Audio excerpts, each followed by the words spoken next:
1 year అయింది, ఇంకో year ఉంది. నోరు మూసుకుంటున్నందుకు నాకు రైట్స్ లేవు ఒకటి మాట్లాడడానికి. లేకపోతే నా కొడుకులు ఒక్కొక్కరు వాయించి పెట్టేదాన్ని.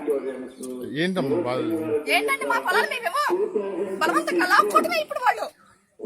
మరి వచ్చారు వెళ్ళి మీరు మాట్లాడొచ్చు కదా. ప్రయోజనం లేదండి. వాళ్ళు ఒక సిఆర్డిఐ చట్టం తీసుకొచ్చారు. కేంద్రంలో కూడా వాళ్ళ ప్రభుత్వం కాబట్టి వాళ్ళు ఇష్టం వచ్చినట్టు తీసుకొచ్చుకున్నారు.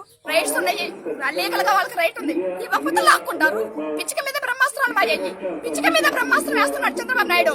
మాకు ఓటు వచ్చిన దగ్గర నుంచి వేరే పార్టీకి మేము ఓటేలా చంద్రబాబు నాయుడుకి తప్పితే మేము ఇప్పుడు ఓటేసి మా బాధ మేము మా తెచ్చి మీదకి తెచ్చుకున్నాం. అవన్నీ ఏమనుకుంటున్నాడు? సంవత్సరానికి 3 పంటలు పండే భూమిని ఎవరండి?